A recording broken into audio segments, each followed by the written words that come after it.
আসসালামু আলাইকুম viewers, welcome to my channel টাটকা রেসিপি বাই মাহমুদা।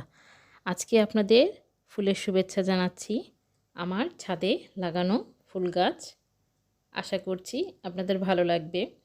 আজকে একটু ভিন্ন রকম রেসিপি আমি করে দেখাবো ভিউয়ার্স। আমার ছাদে অনেকগুলো গাছ লাগানো আছে, যেটা আপনাদের ভাইয়ার খুব শখের গাছ ভিউয়ার্স। সেখান থেকেই আমি আজকে রেসিপি তৈরি করব ভিউয়ার্স। এই গাছটা আপনার ভাইয়া লাগিয়েছে, এখানে প্রায় অনেকগুলোই লাউ ধরেছে। এখান থেকে আমি লাউটা কেটে নিব, আপনাদের ভাইয়া কেটে নিচ্ছে ভিউয়ার্স। তার খুবই শখ গাছের। চলুন ভিউয়ার্স, আমরা লাউ দিয়ে ইলিশ মাছের রেসিপিটি তৈরি করি। প্রথমে আমি একটি ইলিশ মাছ নিয়ে নিয়েছি, এখন আমি লাউটাকে সুন্দর করে কেটে নিচ্ছি ভিউয়ার্স। হাতে লাগানো গাছের সবজি আসলেই অনেক মজা ভিউয়ার্স। এখনকার যুগে ফরমালিন মুক্ত সবজি খাওয়াটা খুবই ডিফিকাল্ট ভিউয়ার্স। আমি এখন লাউটাকে সুন্দর করে কেটে নিচ্ছি। আমার কাটা হয়ে গেছে লাউটা। অন্যদিকে আমি মাছটাকেও কেটে পরিষ্কার করে নিয়েছি। প্রথমে আমি মাছে লবণ দিব সামান্য, আর সামান্য হলুদ দিয়ে দিব, আর দিব সামান্য শুকনো মরিচ গুঁড়ো। এখন আমি এগুলোকে হাত দিয়ে সুন্দর করে মেখে নিব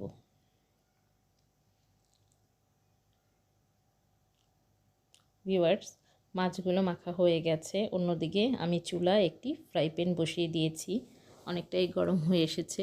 এখন আমি এর মধ্যে সরিষার তেল দিয়ে দিচ্ছি মাছগুলোকে ভাজার জন্য। সামান্য একটু ছড়িয়ে নিচ্ছি এক এক করে। এখন মাখানো মাছগুলো আমি এর মধ্যে দিয়ে দিব ভিউয়ার্স। সবগুলো মাছ আমি তেলে দিয়ে দিয়েছি। এক পাশ ভাজা হয়ে গেলে আমি আস্তে আস্তে এটাকে উল্টিয়ে দিব। আমি সুন্দর করে দোনো পাশ ভেজে নেব মাছগুলো ভিউয়ার্স। আমার মাছগুলো প্রায় হয়ে গেছে। এখন আমি এগুলোকে আস্তে আস্তে করে উঠিয়ে নিব ভিউয়ার্স। আমি এক এক করে সব উঠিয়ে নিচ্ছি।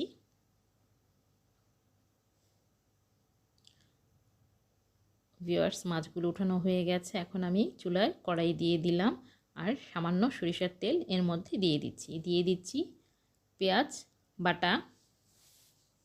এখন আমি এই তেলে সুন্দর করে পেঁয়াজটাকে কষিয়ে নিব, যাতে পেঁয়াজের কাঁচা গন্ধটা চলে যায়।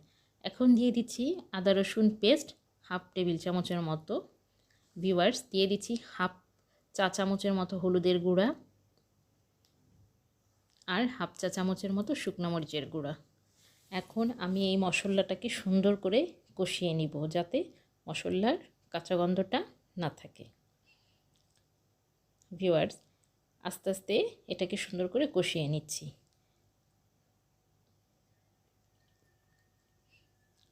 অনেকটাই কষানো হয়ে গেছে। এখন আমি সামান্য পানি দিয়ে দিচ্ছি। আমি এটাকে আরও কিছুক্ষণ সুন্দর করে কষিয়ে নিচ্ছি ভিউয়ার্স। উপরে অনেকটাই তেল চলে এসেছে। এখন আমার কেটে রাখা লাউগুলো এর মধ্যে আমি দিয়ে দিব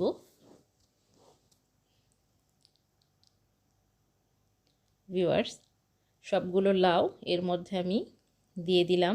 এক পর্যায়ে অনেকটা বেশি হয়ে গেছে, তাই আমি অন্য পাত্রে এটা ঢেলে নিয়েছি। এখন আমি সুন্দর করে এটাকে মশলার সাথে মিশিয়ে নিচ্ছি ভিউয়ার্স। এখন আমি ঢাকনা দিয়ে ঢেকে দিলাম। কিছুক্ষণ পর আমি এটাকে একটু সামান্য পানি দিয়ে দিব, আর ঢাকনা দিয়ে ঢেকে দেব।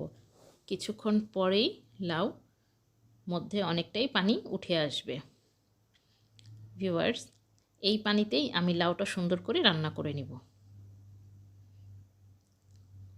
এখন আমি এটাকে ঢাকনা দিয়ে ঢেকে আরও কিছুক্ষণ রান্না করব ভিউয়ার্স। আপনারা লক্ষ্য করলে দেখতে পারবেন অনেকটাই লাউটা সিদ্ধ হয়ে এসেছে।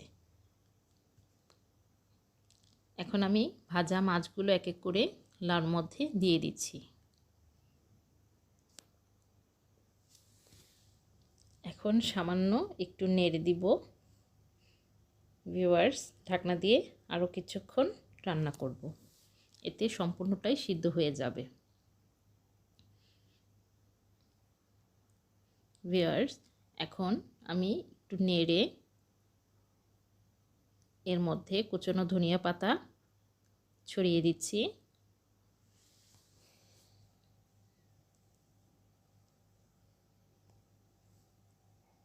আর যতটুকু প্রয়োজন আমি এর মধ্যে ঝোলটা টানিয়ে নিব। ভিউয়ার্স, আমি এর মধ্যে লবণ দিতে ভুলে গিয়েছিলাম, পরবর্তীতে আমি লবণটা দেখে দিয়ে দিয়েছি। এটাকে আমি আরও কিছুক্ষণ জাল করে শুকিয়ে নিব, যতটুকু ঝোল রাখা প্রয়োজন। ভিউয়ার্স, আমার রান্নাটা প্রায় হয়ে গিয়েছিল, আমি অন্য একটি পাত্রে পরিবেশন করে দেখাচ্ছি। ধন্যবাদ সবাই।